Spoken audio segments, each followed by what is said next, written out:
Good day, everyone. I'm here in front of you to explain what is social networking sites. We all know that social networking sites give us freedom of speech, can be form of communication, and sometimes form of bullying.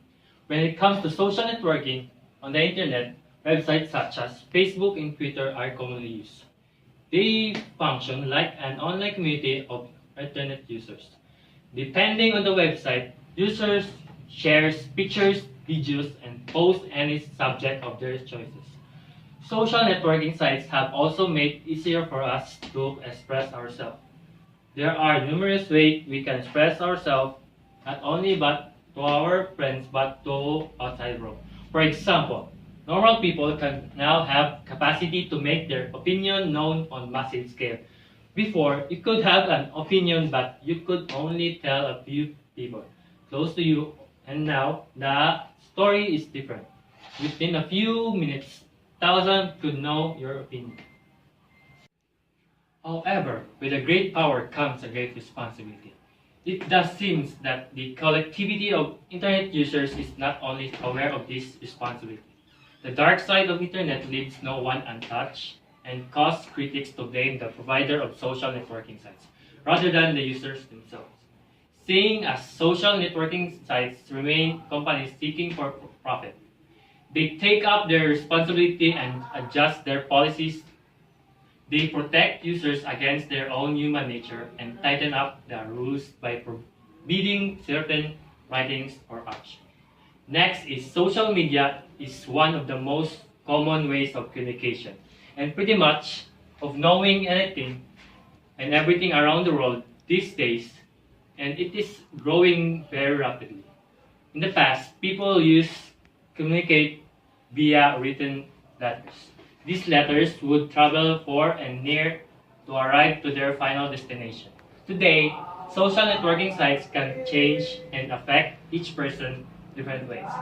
Some may argue that social media has a bad influence in children and young adults. It has a negative effect to their brains, character, and personalities, while most people see that the social network has a more positive effect on them than a negative one. Moreover, social media has helped many people around the world to connect or reconnect to other people easily. Social media is basically the new way of keeping in touch of everything and everyone strengthening their bonds in each other. Next is social media has changed the way we interact, mainly the way we lost of some of our social skills.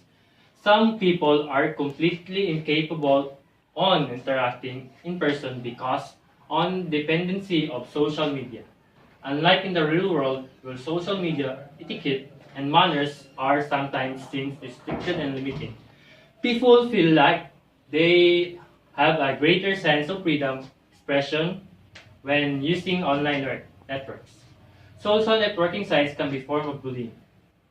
Bullying has been part of the human culture, essentially the beginning of civilization. Human scared or misunderstanding of people that are different. This new form of bullying, often called as cyberbullying. Cyberbullying is becoming frequent. If you are not to be careful, an unscrupulous person can target you easily. School children, young girls, and women can fall prey to online attacks, which can create tension and distress. One reason that cyberbullying is common and becoming a large issue in social media is because it takes out the personal interaction aspect of bullying. However, the results of cyberbullying can be much greater impact than bullying in person. Cyberbullying can lead to anxiety, depression, suicide, and some of the more severe side effects. Another thing that most people forget is that if you are not to be careful, what you post on the internet can come back to haunt you. Revealing personal information on social sites can make users vulnerable to crimes like identity theft, stalking, and etc. In conclusion, no doubt that social networking are changing and will continue to change our society. This change is permanently because the coming generation won't even know a world where social network does not exist. This has advantages and disadvantages, but everything else, it's up to you, to the user, to decide whether social networking can enhance their lives or not. And this all depends on how they decide to use it. That's all. Thank you.